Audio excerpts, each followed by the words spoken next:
All right, welcome to the deep dive. You know how it is you want to get to the heart of things, understand the big picture, and you don't have all day.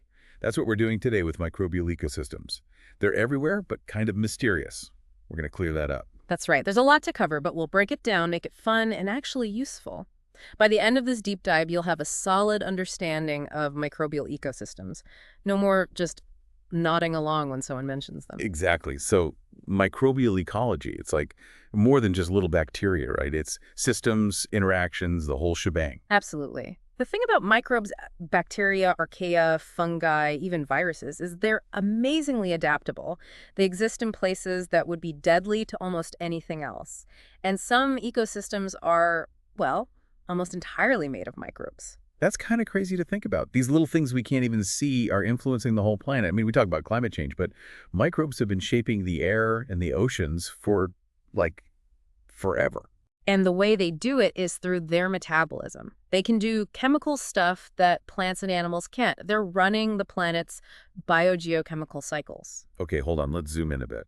I'm picturing all these microbes just floating around randomly. Is that how it works? Not quite. It's not just a chaotic soup. Microbes are picky about where they live, just like us. They need the right conditions, the right resources. Like we need a grocery store and decent Wi-Fi. Makes sense. Exactly. So we got to talk about some key concepts. An ecosystem is basically a web of connections, right? You've got different communities, including microbial ones, all interacting, plus their non-living surroundings. It's a functioning unit with various habitats, each with its own set of conditions. And within those habitats, you have microbial populations, basically groups of the same species hanging out, doing their thing, likely all coming from one original cell. Right. And when you have multiple of those populations together, that's your microbial community. And the complexity of that community is just how many different types of populations are there, right? Exactly. Then there's species diversity. That's got two parts. Species richness, how many total different species there are, and species abundance, how many of each one there are. So you could have a community with tons of different species, but just a few of each one, or a community with fewer species, but way more individuals of those. Okay, that makes sense. So how do these microbes actually live? What are their jobs? Think of it like this. You've got these specialized teams called guilds. Each guild is a group of microbes that has similar metabolisms, meaning they use the same resources in the same way. They're carrying out particular functions in the ecosystem. And their specific address where they set up shop, that's their niche, right? Their perfect little spot with everything they need. Exactly. So all these different guilds, each in their own niche, come together to form those bigger microbial communities we talked about. And they don't exist in isolation. They're interacting with bigger organisms, plants and animals, and also all the non-living stuff like temperature and pH. Right, the whole system is connected. Now, where does the energy for all this activity come from? Microbes aren't exactly plugging into the grid. Good question. There are a few main energy sources. Sunlight is a big one. That's what powers the photosynthetic microbes and, indirectly, everyone else who eats them. Then there's organic carbon, the leftovers from other organisms, and some microbes can even use the energy stored in certain inorganic compounds. So they've got options. But the real superpower of microbes, the thing that makes them so important, is their role in biogeochemical cycles. That sounds complicated. It's all about how elements, things like carbon, nitrogen, sulfur, iron, get transformed between different chemical forms. Microbes are constantly doing this through chemical reactions, often involving electron transfers called oxidation and reduction. So like they're passing around these tiny electrons, and that changes what those elements can do, right? It makes them available or unavailable for other organisms to use. Exactly, and it's a cycle. They're constantly regenerating the forms of those elements that other organisms need. That's why these cycles are also called nutrient cycles. They're all linked, and often microbes are the only ones who can make those essential conversions. It really is a web of life. Okay, let's shift gears a bit and talk about where a lot of this microbial action happens. Surfaces and biofilms. Sounds kind of boring, but I bet it's not. You'd be surprised. Surfaces are like prime real estate for microbes. Really? Why? Think about it. If you're attached to a surface, nutrients can flow right to you. It's like having a buffet come to you. Plus, you don't get swept away by currents. Makes sense.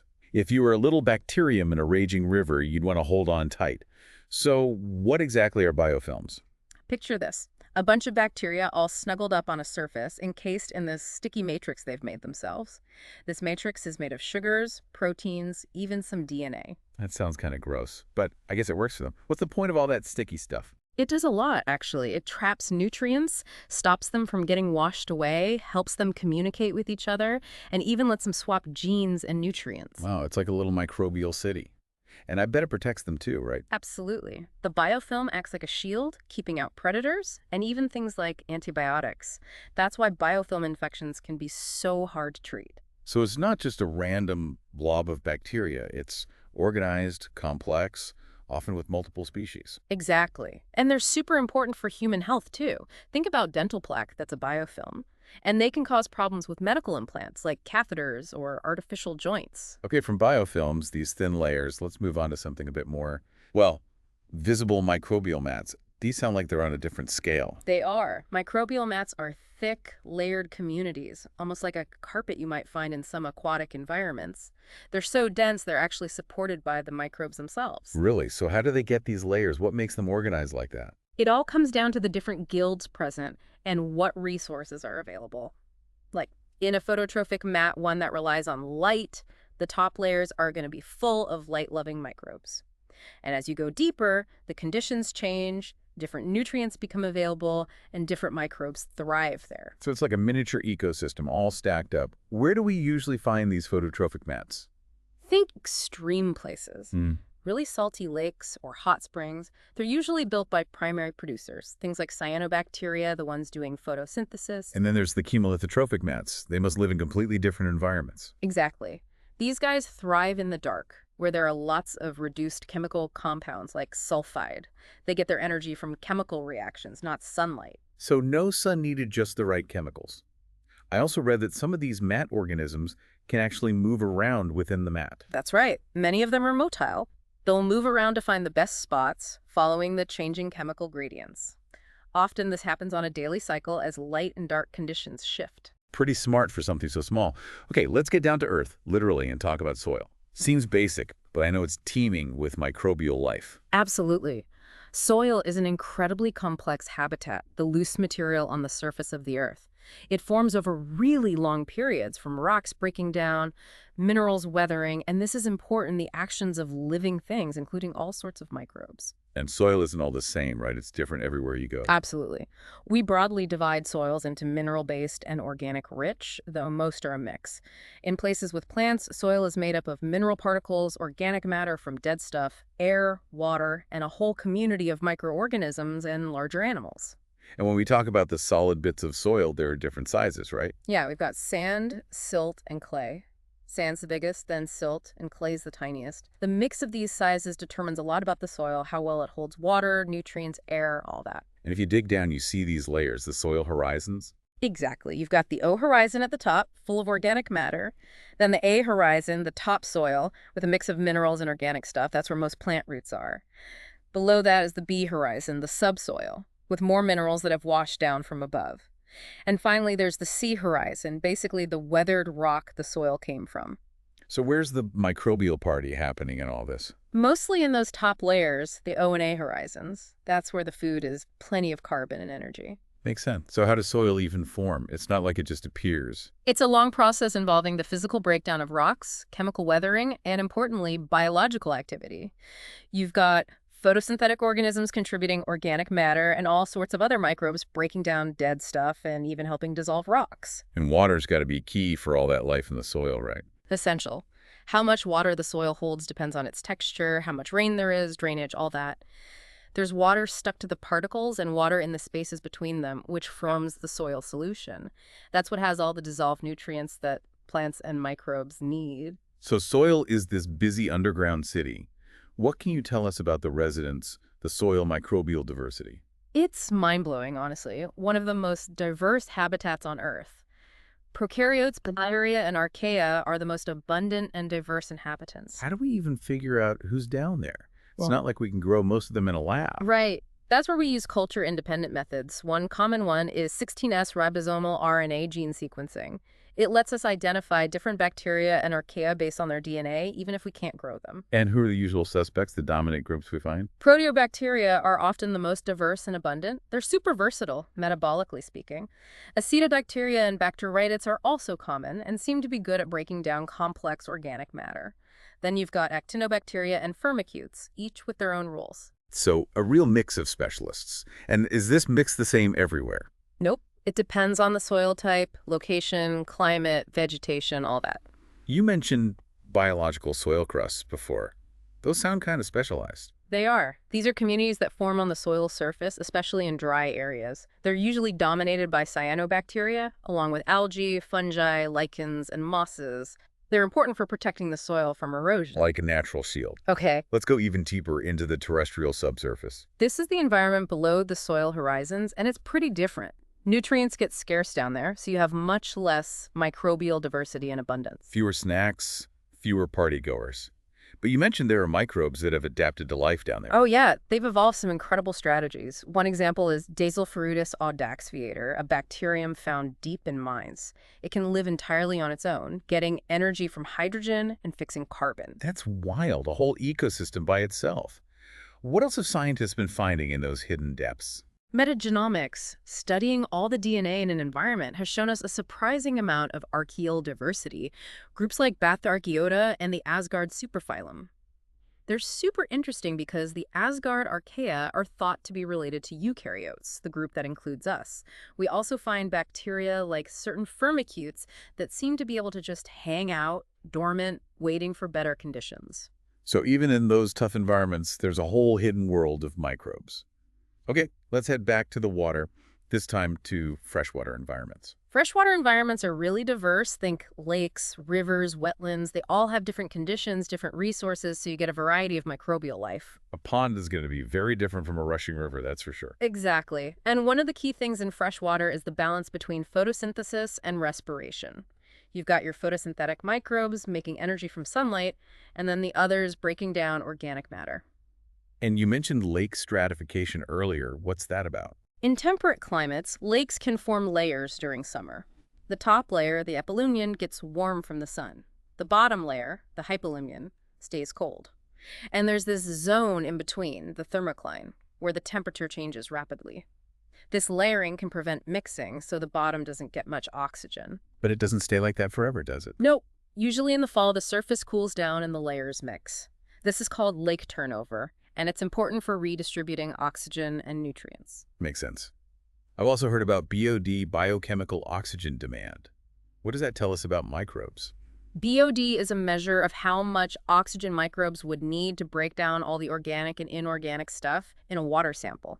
So high BOD means there's a lot of food for microbes, which means they're going to be busy, using up a lot of oxygen. So like a big microbial party. Exactly. And if the party gets too wild, there might not be enough oxygen left for other creatures, like fish. That's where pollution comes in, right? Hmm. Dumping too much organic stuff into the water. Exactly. It can lead to anoxic conditions, no oxygen at all.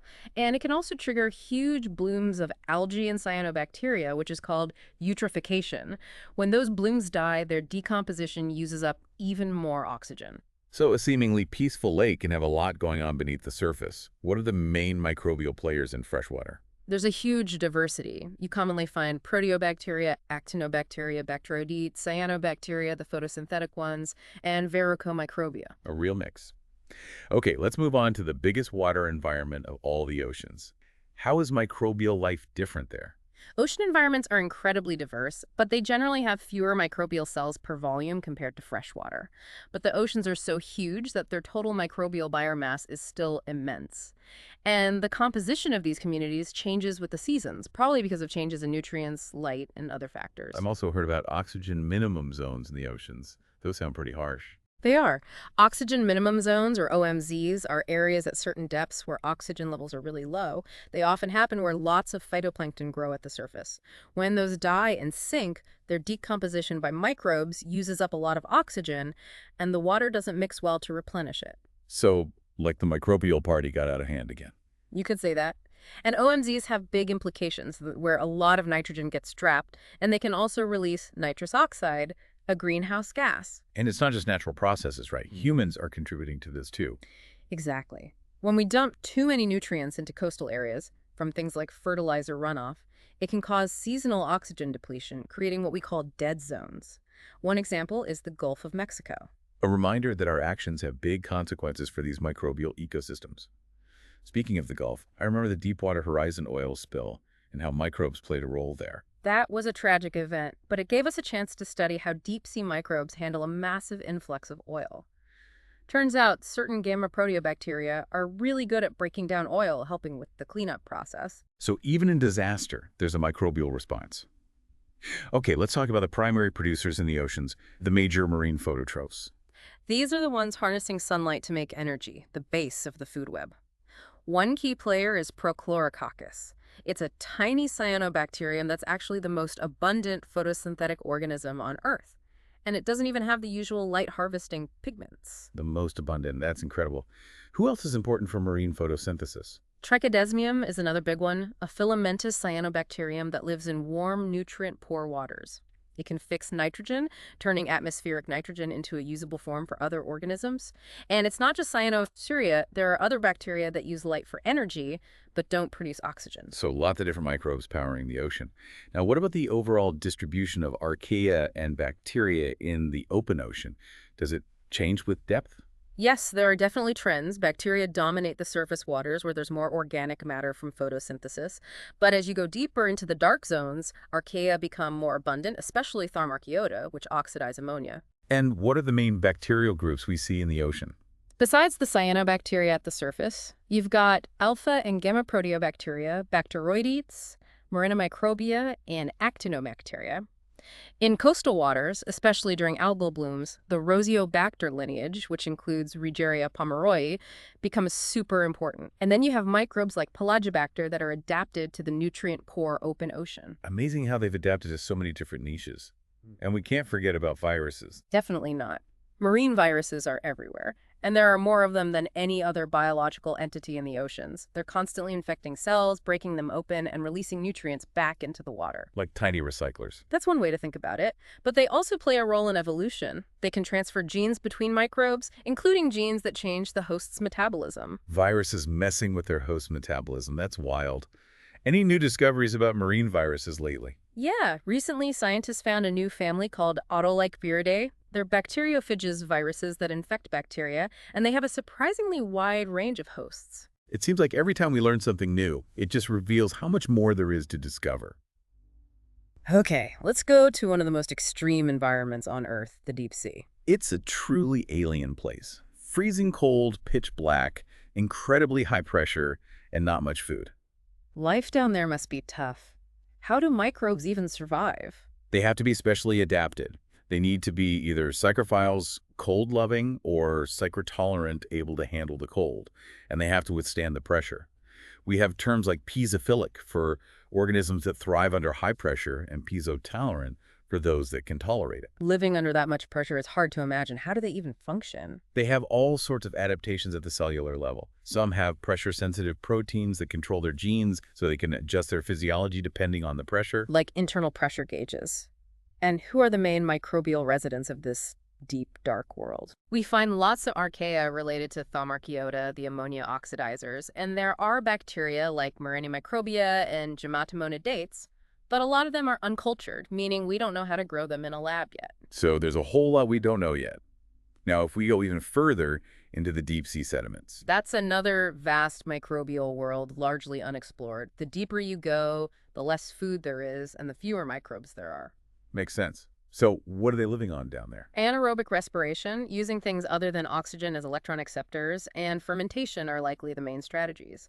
But since we can't culture many of these organisms, we're still figuring out the details. But we know there are both archaea and bacteria down there doing their thing. Absolutely. Metagenomics has shown us that they have a wide range of metabolic capabilities. Okay, from the dark depths to something a bit more exciting, hydrothermal vents, these sound like underwater oases. They are pretty remarkable. Hydrothermal vents are places on the ocean floor where hot, chemically rich fluids come out. It's like an underwater hot spring powered by volcanic activity. And there are different kinds of vents, right? Yeah, we have volcanic vents, which can be really hot, the black smokers that spew out sulfide-rich fluids, and then there are lost city vents, which are cooler, alkaline, and rich in hydrogen and methane. So different chemistry, different microbes. Exactly. The microbes in these vents are mostly chemolithotrophs, meaning they get energy from oxidizing inorganic compounds like sulfide, ammonia, hydrogen, iron, manganese, even methane. So they're harnessing the energy of the vent fluids. Yeah. And who are the main players in these vent ecosystems? Often it's proteobacteria, especially epsilon proteobacteria, along with various archaea. They form these dense mats and provide food for a whole community of vent-adapted animals, like tube worms. It's amazing how life can thrive in such an extreme environment without any sunlight at all. It shows you just how adaptable and essential microbes are. Well, this has been an incredible journey through the world of microbial ecosystems. From the soil to the deepest ocean, it's clear that these tiny organisms are shaping our planet. Absolutely. The key takeaways are the incredible diversity and dynamic nature of these communities and their ability to adapt to almost any environment. And their role in the nutrient cycles, moving elements around and making them available for other organisms, can't be overstated. They're the foundation of pretty much every ecosystem on Earth. So to wrap up, a thought for you, our listener. Given how vast and diverse this microbial world is, what else might they be doing out there? What role will they play in the future of our planet, especially as the environment changes? It's a lot to think about. It really is. There's still so much we don't know about these incredible organisms. And that's a wrap for this deep dive into microbial ecosystems. We've covered a lot, the basic principles, the importance of nutrient cycling, and examples from all sorts of habitats: biofilms, microbial mats, soil, freshwater, the oceans, the deep sea, even hydrothermal vents. We've tried to hit all the major points so you have a good understanding of this fascinating world. Thanks for joining us on the Deep Dive.